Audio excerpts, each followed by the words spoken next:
Welcome back to The Patient Man. It's been a minute. Here I am, I'm back. It's been a busy start to the year. That's why I have been preoccupied. I haven't had time to be able to do this. I have today, and then I'm back into placement for uni, so I thought it's probably time I put something up.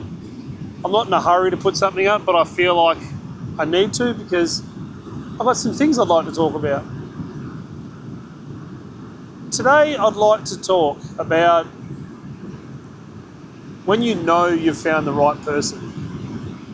Now, when we all first meet, when you meet your first partner or your first mate or whatever you want to call it, you can be a savage about it, doesn't matter. Everything for the first year or so, we all know, is just pure lust, pure lust.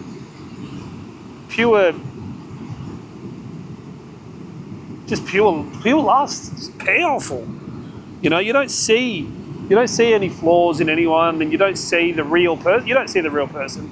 You never do see the real person that presents in front of you when you first meet someone, because we're all in a process of trying to see who we can trust, who's going to be able to have our little nuanced weirdnesses and be able to hold them true to you and not hold you in contempt for them.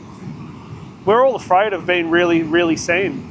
So we put up a nice little face, nice little front, which is fine. It's a mechanism we use to protect ourselves. And then you get to that stage where it gets a little bit, you start to realise that this is it. Like, I'm settled in here and it's good. And, it can get monotonous. It can get repetitive. But I think the reason why I'm talking about this is me and my sweetheart wife, in October, 22nd of October this year, we are married 10 years. That 10 years to me has felt like it's gone lightning fast, but at the same time, I feel like it is literally snail crawled. Now, logically, they don't work together, but something about it I feel like I've lived 3 different lifelines and lifetimes with my wife. The growth that we've both experienced in ourselves, the pain we've gone through, that we've stood by each other. I love seeing young couples and just that love and that lust, that deep craving for each other, and it's amazing. God, it's amazing. And I miss those days sometimes, but I'll tell you what I don't miss. Well, sorry, no, I don't. I'll tell you what I love that I never got is being seen and being heard from your partner when you're down and out. Now, I always say this to people, like, a partnership or a marriage or a friendship or whatever it is, when things are good, it's always good. You could do anything wrong and it is good because everything's good. But when one of you have your defenses up and you're broken, or you're emotionally disabled, or whatever it might be, you're projecting, you're frustrated, you're a brat. Let's be honest. Let's call the word. Let's just call it. You're a brat. You're being a brat. You're throwing tantrums. You're sad. You're vulnerable. When your partner sits there and just looks at you and goes, "Okay, is that it? Are we ready to move forwards?"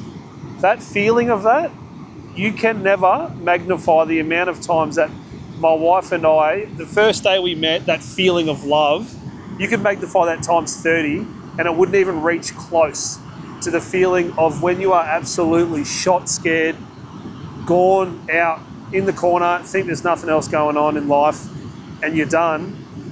And they just look at you and they see you and they hear you for what you are, and they accept it and move on.